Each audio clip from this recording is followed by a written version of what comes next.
નમસ્કાર મિત્રો, આજે સીધું ને સટમાં આપણી સાથે ગિરીશભાઈ જોશી જોડાયા છે. ગિરીશભાઈ આજે જ સવારે ઇથોપિયાથી પાછા ફર્યા છે અને જ્યારે વડાપ્રધાન ભણેલો ગણેલો હોય ત્યારે કેવા પરિવર્તન લાવી શકે છે દેશમાં, એની આજે આપણી સાથે વાત કરવાના છે કે ઇથોપિયા જે પછાત દેશ ગણાતો હતો, ગરીબ દેશ ગણાતો હતો, એ દેશમાં કેવા પરિવર્તન આવ્યા છે એની આપણી સાથે વાત કરવાના છે. ત્યાંના જે વડાપ્રધાન છે એ ભણેલા ગણેલા છે, એમની ડિગ્રી છે ને એ કોઈ શંકાના ઘેરામાં નથી, બનાવટી નથી, અને આર્ટિફિશિયલ ઇન્ટેલિજન્સ એઆઈ એમાં એમણે પીએચડી કરેલું છે અને એ પોતાના દેશને એક નવી દિશા આપી રહ્યા છે. અને એ જે પછાત દેશ ગણાતો હતો, ગરીબ દેશ ગણાતો હતો, એ દેશને દુનિયામાંથી લોકો ત્યાં આવીને ઇન્વેસ્ટ કરે, ઉદ્યોગો સ્થાપે અને એ વિકસિત દેશ થાય એ દિશામાં આગળ વધારી રહ્યા છે. ગિરીશભાઈ ઇથોપિયાથી વડાપ્રધાનના બહુ નજીક રહીને આવ્યા છે, એટલે આપણે સીધા ગિરીશભાઈની પાસે જઈએ છીએ. ગિરીશભાઈ, આપનું સીધું ને સટમાં સ્વાગત છે. અને અહીંયા ઘણા બધા આપણા જે દર્શકો છે જે આપની પાસેથી અપેક્ષા કરે છે કે અમારે વિદેશમાં રોકાણ કરવું હોય અથવા આફ્રિકાના દેશો વિશે તમે જે વાતો કરો છો એ ઘણા બધાને માટે તો એકદમ નવી છે, મારા માટે તો છે જ છે. એટલે તમે ઇથોપિયા જઈને આવ્યા, હું પણ એવું માનતો હતો કે ઇથોપિયા એ સાવ ગરીબ પછાત દેશ છે, પણ તમારી સાથે વાત થયા પછી અમને એના નવા કલેવર વિશે આપ સમજાવો. ગિરીશભાઈ, આપનું સ્વાગત છે. ધન્યવાદ ડોક્ટર સાહેબ. એક પ્રોપોગન્ડા કેટલો બધો દેશને નુકસાન પહોંચાડી શકે છે એનો મોટામાં મોટો ઉદાહરણ ઇથોપિયા છે. ઇથોપિયા એક એવો દેશ હતો જેણે આફ્રિકાની અંદર જેના પર કોઈએ રાજ નથી કર્યો, કોઈ કોલોની કોઈની હતી જ નહીં, એટલે એમનો કલ્ચર કેરી ફોરવર્ડ કરી શક્યા. હું પહેલી વાર 2011માં ગયો હતો ત્યારે ત્યાં એ લોકોને પાવર પ્રોબ્લેમ હતો, એટલે પાવરનો એક અમે સોલ્યુશન આપ્યું કે તમે જે ટાયર પાયરોલિસિસનો પ્રોગ્રામ છે એમાંથી જે ગેસ નીકળે એનાથી જનરેટર ચલાવીને આપણે નાના નાના જે તમારા ટીંબા છે એને આપણે પાવર રીચ કરી શકીએ. ત્યારે હજી સોલારનો એટલો બધો કોન્સેપ્ટ નહોતો. પછી એ લોકો સોલાર ઉપર આવ્યા. હવે જે અત્યારે તમે એને 15 વર્ષ પછી જયારે વિઝિટ કરીએ છીએ ત્યારે તમે ઉતરો એરપોર્ટ ઉપર તમે ભૂલી જાઓ કે તમે બોલે એરપોર્ટ ઉપર અડીસ અબાબાને ઉતર્યા છો કે દુબઈ એરપોર્ટ ઉપર ઉતર્યા છો. 15 વર્ષની અંદર એટલો બધો ડેવલપમેન્ટ, અને this all credit goes to the young prime minister of Ethiopia અને પ્રેસિડેન્ટ ઓફ ઇથોપિયા ઓલ્સો, જે પોતે એઆઈમાં પીએચડી કરીને આવ્યા અને એમને એજ્યુકેશનના બારામાં સમાજમાં પડ્યું. પહેલો જ એમણે રૂટીન કર્યું કે જે બી ગોલ્ડ માઇન્સ ને આપણે જે રેર એમની પાસે હીરા અને જે બધા છે એની બધી એ લોકોએ નેશનલાઇઝ કરી નાખી. એટલે કમાઈનો જે જ્યાંથી બધું ચોરી થતી હતી એ એમણે બંધ કર્યું અને ગોલ્ડ માઇન્સ ને બધી નેશનલાઇઝ કરી અને ગોલ્ડનો ભાવ એ લોકોએ વધારે કર્યો, કારણ કે અહીંયાથી ચોરી થતી હતી એટલે ગોલ્ડનો ભાવ વધારો કર્યો નથી. શું થયું કે અંદર ગોલ્ડ આવવા માંડ્યું, બહાર નથી જતું. એટલે એક સિમ્પલ સોલ્યુશન લાવ્યા. પછી એમનો જે નાનો બ્રધર છે એ એજ્યુકેશનમાં ઇન્વોલ્વ હતો, એટલે એ લોકોએ એજ્યુકેશન બધાને ઇન્વાઇટ કર્યા કે ભાઈ તમે ત્યાં ઇન્ડિયન યુનિવર્સિટીઝ બી છે, ઇન્ડિયન કોલેજીસ બી છે, એટલે એ લોકો બધા આવી અને છોકરાને એજ્યુકેશન પ્રાઇમ હતું. અને એક વર્લ્ડ ક્લાસ એમણે મ્યુઝિયમ બનાવ્યો છે એઆઈ નો, આપણે શક્ય છે તો હું આપને ફોટા મોકલાવીશ એના, કે આર્ટિફિશિયલ ઇન્ટેલિજન્સ લાઈફમાં કેવી રીતે કન્વર્ઝન લાવે છે એનું તમારું આખું એક્ઝિબિશન છે. લગભગ એમાં 300 એમાં ઓલા સેક્શન્સ બનાવેલા છે, એગ્રીકલ્ચર, એઆઈ, મેડિકલ, પછી હોમ સર્વિસીસ બધું. અને એમાં ટ્રાન્સફોર્મેશનમાં એમણે રેપ્લિકાસ રાખ્યા છે કે ભાઈ પાવર કેવી રીતે બને છે, હાઇડ્રોલિક કેવી રીતે બને, સોલાર કેવી રીતે બને, ન્યુક્લિયર કેવી રીતે બને. એટલે છોકરાઓને કમ્પલસરી બધાને વિઝિટમાં લઈ જવાના અને એમને એક્સપ્લેન કરવાના કે આવી રીતે પાવર બને, આનો આ યુસેજ છે, આવી રીતે આપણે બિલ્ડિંગ બનાવી. અને તમે જુઓ તો ડોટ નીટ એન્ડ ક્લીન તમને સિટી મળે.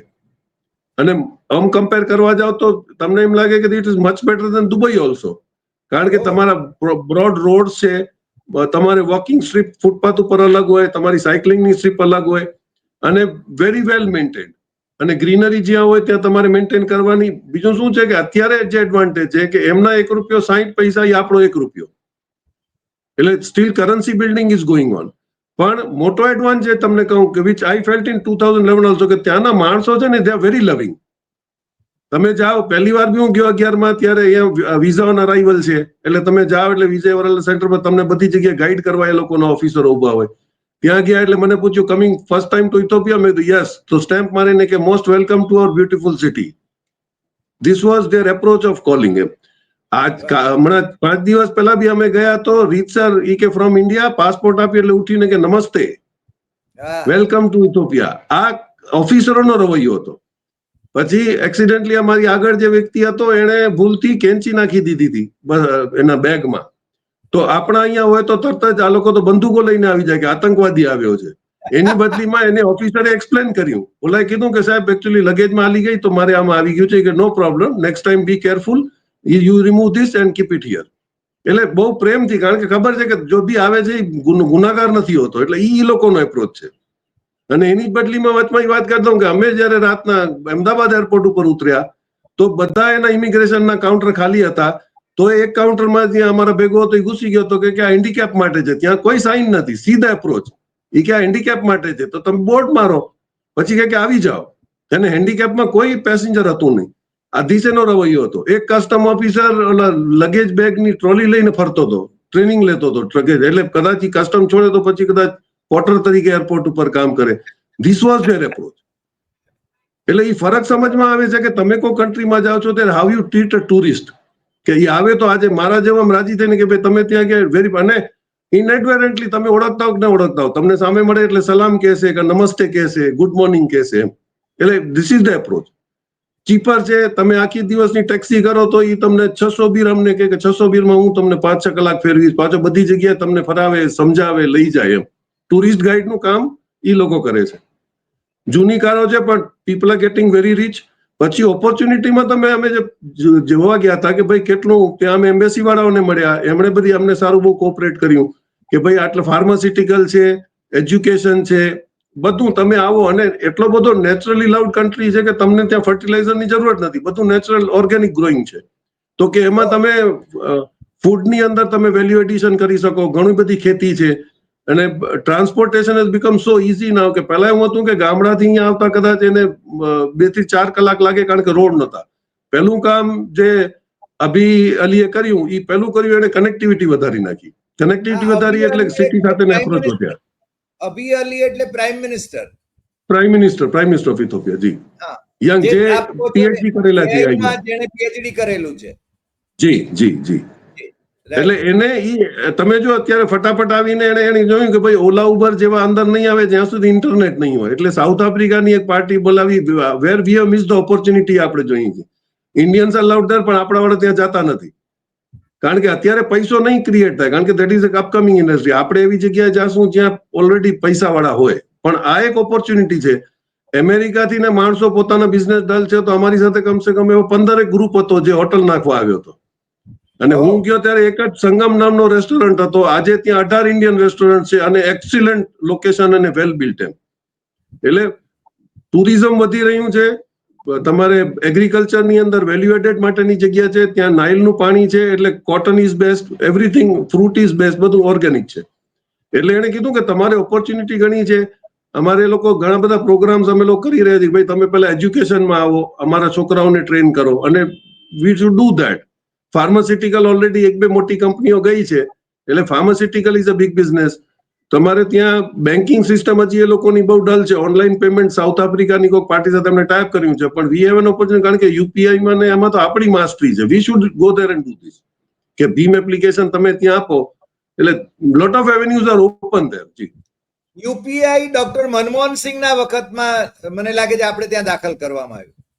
મનમોહન સિંહ ગયા હતા ને પહેલી વખત એ ડિમાન્ડ કરતી કે ભાઈ મારા ઇન્ડિયન્સને ઓન અરાઇવલ વિઝા મળે, અને that was thanks to doctor Manmohan Singh કે ઇથોપિયામાં આજે બી ઓન અરાઇવલ વિઝા આપણને મળી રહ્યું છે. વાહ વાહ. હા, પણ ત્યાં ઇન્ડસ્ટ્રીની કયા સ્કોપ છે? જેમ આપે કહ્યું કે ફાર્માસ્યુટિકલની કંપનીઓ છે, તો ફાર્માસ્યુટિકલ કંપનીઓ માટેનો સ્કોપ છે, શિક્ષણ માટેનો સ્કોપ છે.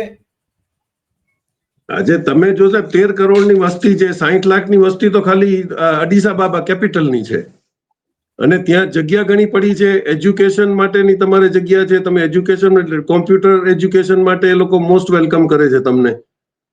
એટલે લોટ ઓફ એમની તમે ફાઇનાન્સ સેક્ટરની અંદર કોઈ ફેસિલિટી આપી શકતા હો, કારણ કે અત્યારે એ લોકોની ઇથોપિયાની રિઝર્વ બેંક હવે બની, એટલે now you can get the licences અને you can operate. Even NBFCs ત્યાં અલાઉડ છે, એટલે સ્મોલ ફાઇનાન્સ કેન ગો. અને બાકી તો તમારે construction is a real estate is a very big business. કારણ કે તમે જુઓ એટલે અત્યારે દુબઈની જેમ જ પહેલા જેમ બધે કન્સ્ટ્રક્શન દેખાતા એમ તમને બધે કન્સ્ટ્રક્શન ચાલુ છે, અને એ લોકો લેન્ડ અલોટમેન્ટમાં તો દે આર વેરી ઇઝી, કારણ કે મેજોરિટી લેન્ડ ગવર્મેન્ટ પાસે જ હજી છે, that has not been occupied. એટલે તમે જાઓ એટલે તમને જો સિલેક્ટ કરો તો ત્યાં જે ગવર્મેન્ટની લેન્ડ હોય તમને પ્રાયોરિટીમાં લીઝ ઉપર આપી દે. You have not to invest in the land. એટલે લીઝ ઉપર તમને પોસાતું હોય તમારું રેટિંગ બેસતું હોય તમે લીઝ ઉપર, કારણ ગવર્મેન્ટની લીઝ છે એટલે રાતોરાત તમને તોડીને કાઢી નહીં મૂકે, પણ રેટ એનાન્સમેન્ટ ન થાય. આપણા અહીંયા જે બધા ખેતરો કરોડપતિઓને કમાવા દીધા ને જે આજે કોસ્ટ ઓફ લિવિંગ જે આપણે ચૂકવી રહ્યા છીએ, that is because of the land cost. 80 કરોડનો પ્લોટ લીધો હોય તો એ ફ્લેટ બાંધ્યા પછી વસૂલ આપણાથી જ કરવાનું છે. This concept is not there in Ethiopia. તમારે એ લીઝ લેન્ડ ઉપર તમે કન્સ્ટ્રક્શન કરી શકો છો. ઈ કોન્સેપ્ટ આપણે ઇન્ડિયામાં જોયું છે. ફ્રી ઝોન્સની જે લેન્ડ છે એમાં તમારે ફેક્ટરી આપે તો ફેક્ટરીની લીઝ ઉપર તમને સરકાર જમીન આપે, જમીન નથી આપતી. એટલે કાલે તમે ચાલ્યા ગયા તો તમારી ફેક્ટરી ડિસમેન્ટલ કરીને તમે લઈ જઈ શકો છો. એટલે અમારું કોસ્ટ ઓફ પ્રોડક્શન ત્યાં ઓછું છે, કારણ કે મારે જમીનમાં પૈસા ફાલતુ નાખવા પડતા નથી. એટલે they have taken up that trend. એ લોકો ટુરિસ્ટોને ઇન્વાઇટ કરવા માટે અને ઇન્કલ્કેટ કરવા માટે ઘણા બધા ગાર્ડન્સ ને બધા શોઝ ને lot of thing they are doing. એટલે રીઝન ઇઝ કે આખી ટીમ જે છે ને એનો એક જ ધ્યેય છે કે ભાઈ we have to develop Ethiopia. આ એક છે, એની અંદર પછી નેશનાલિટી કે કાસ્ટિઝમ કે કંઈ જ નથી ત્યાં. એક તમને એડ કરી દઉં કે ત્યાં કમ્પલસરી છે કે તમારે જેટલી બી હોટલોમાં મ્યુઝિકના પ્રોગ્રામ ચાલતા હોય એની અંદર પહેલો પ્રોગ્રામ તમારે કલ્ચરલ આર્ટિસ્ટોને જ રાખવા પડે. એ લોકો પોતાના જૂના જે વાજિંત્રો છે એ વગાડે, એ તમારે ત્યાંનો રિજનલ ગાયન ગાય અને એ લોકોને પૈસા મળે. પછી તમે તમારા જે બી જાઝ ને જે બી વગાડો હોય તમે વગાડો, પણ ફર્સ્ટ પ્રોગ્રામ કલ્ચરલ કમ્પલસરી છે દરેક હોટલની અંદર. જી મને લાગે છે ત્યાંની થોડી સિસ્ટમ વિશે મને કહો ને. પહેલા મને લાગે છે ત્યાં કિંગડમ હતું, રાજાશાહી હતી. હા, રાજાશાહી હતી, પણ કોઈ કોલોની નથી. રાજાશાહી હતી ત્યારે પણ કેટલાક ગુજરાતીઓ રાજાની સાથે સેટિંગ કરીને ત્યાંની પ્રજાનું શોષણ કરનારા લોકો તરીકે ત્યાં નામચીન હતા, એવું પણ હતું. પણ હવે જે સિસ્ટમ છે એ કેવી છે? ના, હવે તો એવરીથિંગ ગોઝ. ના, હવે તો બિલકુલ ગવર્મેન્ટ રૂલ સિસ્ટમ છે. ત્યાં બાકાયદા એ લોકોના ડિપાર્ટમેન્ટ છે, ડિવિઝન છે. એમાં એટલે તો કીધું કે ભાઈ જો તમારો ટેક્સ ઇવેઝન કઈ થયું હોય કાં તમારી કોઈ ભૂલ થઈ હોય તો એ પહેલા તમને રિટર્ન નોટિસ આપે, તમે ઓફિસમાં જઈને એક્સપ્લેન કરો તો રસ્તો કાઢે. નહીં તો બીજી વાર ઇન્સ્પેક્ટર તમારી પ્રિમાઇસીસમાં આવીને તમને સમજાવે કે આ તમે ભૂલ કરી છે અને આનું તમે ડ્યુટી ભરી નાખો, પેનલ્ટી ભરો, અને જો કદાચ પેનલ્ટીમાં તમારી પાસે ફાઇનાન્શિયલ પ્રોબ્લેમ હોય તો એના ઈએમઆઈ કરી આપે. એ રીતે લોકોનો એપ્રોચ છે. ઓફિસરે તમને સમજાવવું પડે કે તમે ક્યાં ગુનો કર્યો છે, સીધો તમને પેનલ્ટી નથી કરી શકતી. આપણે ત્યાં તો ઈડી આવે ને સીધી ધરપકડ થાય છે, એવું નથી ત્યાં. ના ના ના, કારણ કે કોઈ પણ લો માં એક નિયમ છે. આપણા ત્યાં નિયમ છે કે ભાઈ તમે ગુનેગાર નથી સાબિત આપણે ન કરો, એ લોકો તમને પેલા ગુનેગાર સાબિત કરે કે ભાઈ તમે આ ભૂલ કરી છે એમ. કારણ કે ટેક્સ ઇવેઝન એવું છે કે કદાચ ઓવરસાઇટમાં બી થયો પછી જો તમને લાગે કે હવે રેગ્યુલર બદમાશી જ કરે છે તો તમને ડિપોર્ટ કરી નાખશે. But they not come to that rule, કારણ કે એમની પબ્લિકને એ લોકો ધંધામાં નાખવા છે. એટલે આટલી સ્ટ્રિક્ટનેસ જો કરવા જાય તો એમનો કોઈ માણસ ધંધામાં નહીં પડે. એટલે ત્યાં જો તમારે જોઈન્ટ વેન્ચર કંઈ કરો તો ઓબ્વિયસ છે કે એના પણ માલિકને ડર ન લાગવો જોઈએ, કારણ કે એક્સપર્ટ તમે છો, ઓલો તો ખાલી તમને જોઈન કરે છે. એટલે દે પ્રોટેક્ટ ધેર સિટીઝન્સ. જી, એટલે એમના સિટીઝન્સની પાર્ટનરશિપમાં તમે ધંધો કરી શકો ત્યાં આગળ. જી જી જી. જે ગલ્ફમાં જે રીતની વ્યવસ્થા છે એવી વ્યવસ્થા એ લોકો રાખે? ના, એવું નથી. તમને ત્યાં ઇન્ડિપેન્ડન્ટ પણ આપશે, એવું કમ્પલસરી નથી. પણ એ હોવાથી શું થાય કે તમને બેન્કિંગ ફેસિલિટીઝમાં ને એમાં તમને એક એડવાન્ટેજ થાય છે. ગલ્ફ જેવું નથી કે તમારે વકીલે ખિદમતમાં કે એમાં તમારે રાખવો જ પડે અરબ ભાગીદારીમાં, એવું નથી. You can get it in. ઘણી બધી આપણી લગભગ 360 કંપનીઓ છે ઇન્ડિયન નાની મોટી ત્યાં. એટલે યુ કેન વર્ક ઇન્ડિપેન્ડન્ટ. પણ તમને એવું લાગે કે ભાઈ તમે ત્યાં નથી રહેતા કે તમારો કોઈ ઓર્ગેનાઇઝેશન છે કે માર્કેટિંગ માટે જે તમારો સેટઅપ છે એમાં તમારો લોકલ માણસ કામ આવે તો યુ કેન કીપ હિમ. પણ ત્યાં ભારતીયોની પરિસ્થિતિ કેવી, અથવા કેટલા ભારતીયો હશે, અથવા ધંધો કરનારા કેટલા હશે ભારતીયોમાં? ખાસ કરીને કોણ હશે? ગુજરાતીઓ કેવા? ગુજરાતીઓ મેં ઓછા જોયા, મોસ્ટલી ઓરિસ્સા ની બાજુના વધારે છે જે હોટલ બિઝનેસમાં આવ્યા છે. ગુજરાતીઓ પણ છે, પણ મેજર કંપનીમાં જેમ કે કેડિલા ફાર્મા ને એ લોકો છે, એટલે એ લોકોના જે ઓર્ગેનાઇઝ ટ્રાન્સફર્સમાં જે માણસો છે એવી રીતે છે. એરપોર્ટની અંદર બી જે ડેવલપમેન્ટમાં છે એમાં ચાઇનીઝ વધારે છે, એટલે ચાઇનીઝે નાના નાના ધંધામાં ઇન્ટરેસ્ટ નથી લીધો, એ લોકો મેજર ઇન્ફ્રાસ્ટ્રક્ચર્સમાં છે. પણ સિવિલ કન્સ્ટ્રક્શન જે ચાલુ થયું છે એમાં we expect some Gujaratis are coming for real estate construction નહીં. પણ અત્યારે જે આવ્યા છે એ બધા બાંગ્લાદેશ, આપણે બંગાળી કે ઓરિસ્સા કે એ લોકોના માણસો આવ્યા છે, કારણ કે એ લોકો આપણા કમ્પેરેટિવ હાર્ડ વર્કિંગ છે. અને ઇન્ડિયન ક્યુઝિન જે છે ને, આપણે ગુજરાતી જાય એટલે આપણે પ્રેફરેબલી એવું કરીએ કે નોનવેજ રેસ્ટોરન્ટ આપણે ખોલીએ, ને ત્યાં એ પ્રેફરેબલ નથી, ત્યાં દેટ ઇઝ ફૂલ વેજ. અને એને શું છે કે લાઈફ સ્ટોક ઘણો છે, એટલે તમે ઓર્ગેનિક જો એમાં તમે ફર્ટિલાઇઝર કે વર્મી કમ્પોઝ નું બી કામ કરો તો there is lot of things. એટલે ચામડાનો ઉદ્યોગ બહુ મોટો છે. ખેતી માટે ઇથોપિયા હજુ પણ પોટેન્શિયલ છે ઘણો બધો, કારણ કે નાઇલનું પાણી મળી રહ્યું છે ને, એ લોકો નાઇલ પાસે જ થ્રુ. હા, એટલે જે એટલે ફર્ટાઇલ લેન્ડ છે. અને એક તમને એડવાન્ટેજ કહી દઉં તો it is better for fruits, કારણ કે એની પાસે બે જ સિઝનો છે, જૂન જુલાઈ ઓગસ્ટ વરસાદ પડે અને બાકી 8 મહિના હંમેશા ચીલ રહે. એનો ટેમ્પરેચર મેક્સિમમ 22 અને 24 જ હોય. તમે એમ જો કે ઘરમાં કોઈને પંખા નથી તો ગરીબ જેવું લાગે, પણ you don't need that. Atmosphere is very very pleasant. એમ તમે આખા વર્ષમાં જાઓ એટલે તમને 22 ને 24 ડિગ્રીનો ટેમ્પરેચર તમને અડીસ અબાબામાં મળે.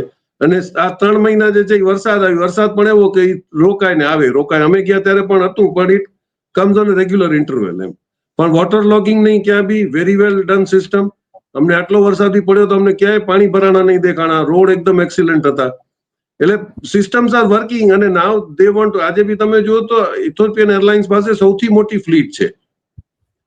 દુનિયાનો સૌથી મોટો રનવે બોલે એરપોર્ટ ઉપર છે, અડીસ અબાબામાં.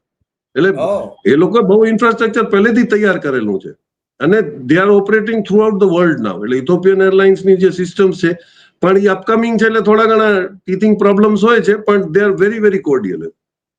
You travel by which airlines?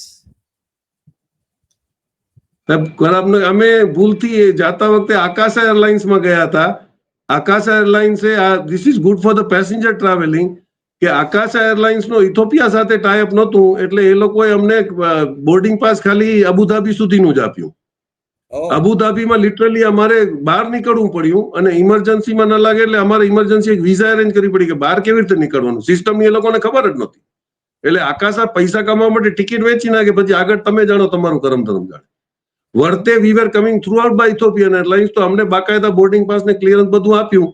Abu Dhabi ઉપર નવો સિસ્ટમ કર્યો છે કે તમારે આઉટ થઈને પછી પાછું ઇન થવાનું. એ કોઈ ટ્રાવેલ્સ કે કોઈ એજન્સી તમને જાણ કરતી નથી. આ તો people travelling from UAE further, ત્યાં નવો રૂલ આવી ગયો છે કે તમારે ઇમિગ્રેશનમાંથી આઉટ થવાનું અને પછી પાછું સિક્યુરિટી ચેક કરીને અંદર આવવાનું, બોર્ડિંગ પાસ તમને ત્યાં મળે. એટલે ડાયરેક્ટ ફ્લાઇટ ન હોય તો ઘણી બધી કનડગત થાય છે. આ તો લકીલી અમારી પાસે 4 કલાકનો ગેપ હતો, નહીં તો કદાચ અમારી ફ્લાઇટ જ મિસ થઈ જતી. એટલે આ એરલાઇન્સ બધા કમાવાના ચક્કર પડ્યા છે, પણ કોઈ જાતનું પેસેન્જર ફેસિલિટી દેવા માટે કે ઇન્ફોર્મેશન જ નથી તમારી પાસે. અમને 4 કલાક લાગે અમદાવાદ માથા કટ કરતા, ભાઈ અમારે આગળ બોર્ડિંગ જો તમારે લગેજ તમે અમારો અડીસ અબાબા મોકલી દીધો, અને તમે અમને વિઝા અમે આઉટ કરો છો અબુધાબીમાં. How should we travel further? તો કઈ તમે ત્યાં જોઈ લેજો એમ. એટલે this is a big hurdle ના. અને પછી એને કીધું બી કે અમે લોકો હમણાંથી જ સિસ્ટમ ચાલુ કરી કે ફર્ધર ટ્રાવેલિંગ પેસેન્જરને પણ ઇમિગ્રેશન આઉટ થઈ એમાં ટેમ્પરરી, એટલે ટ્રાન્ઝિટ ઇરિગેશનનો સ્ટેમ્પ મારીને આપે છે. હવે એમણે જે સિક્યુરિટી માટે કર્યું, પણ you waste lot of time at transit airport છે. બરોબર, બરોબર. પણ તમે અહીંના જે ઇન્વેસ્ટર્સ છે, અથવા those who want to invest in other countries, એ લોકોને ઇથોપિયા જવાની સલાહ આપો. રિયલ એસ્ટેટ અત્યારે બહુ મોટો બિઝનેસ છે. રિયલ એસ્ટેટ ઇઝ કમિંગ, આવું હોટલિંગ છે. એટલે ટુરિસ્ટો જે રીતે આવી રહ્યા છે, કારણ કે એ લોકો પાસે હિસ્ટોરિકલ પ્લેસીસ ઘણી છે, એટલે ટુરિઝમને લાગતા, ટ્રાવેલિંગને લાગતા હજી પણ એ લોકોએ બસીસ ને બધી એરેન્જ કરેલી છે, પણ ત્યાં વ્હીકલ્સ જે છે એ બધા જૂના છે, કારણ કે એ લોકો હજી એના પર સિસ્ટમ ચેન્જ નથી કરી. પણ you have very good imported big vehicles also. પણ એ વ્હીકલ્સ નું જે સેકન્ડ હેન્ડ નું માર્કેટ છે એ બહુ મોટું ઊભું છે અત્યારે ઇથોપિયામાં. એટલે પણ લેફ્ટ હેન્ડ ડ્રાઈવ છે એટલે પોસિબલી ઇન્ડિયન્સને ઇન્ટરેસ્ટ નહીં હોય એમાં, કારણ કે they do left hand drive. પણ ઓબ્વિયસ છે કે દુબઈ થી કે અહીંયાથી એ લોકો ધંધો જે કરે છે એ લોકો ત્યાં માર્કેટ સર્ચ કરી શકે છે. પૈસા છે એ લોકો, દરેક ગરીબ માણસ પાસે પૈસા કેમ આવે એ એમનો ભાઈ એમ કહેતો હતો કે એનો પહેલો ટાર્ગેટ એ છે કે let everybody get rich, unless he has a spending power he will not create anything from Ethiopia. એટલે સ્પેન્ડિંગ પાવર કેમ આવે, એટલે રીચને ટેક્સ કરો અને ગરીબોને બાંટો. આપણે એનું અડધું કામ કરીએ છીએ કે રીચ થી પૈસા લઈએ છીએ બાંટતા નથી, એટલો જ ફરક છે. નહીં, પણ આપણે તો રીચને પાછી કન્સેશન આપીએ છીએ અથવા તો એમની છે ને લોનો માફ કરી દઈએ છીએ. લાખો કરોડ રૂપિયાની લોનો માફ કરી દઈએ છીએ, જે સામાન્ય પ્રજાના પૈસા છે.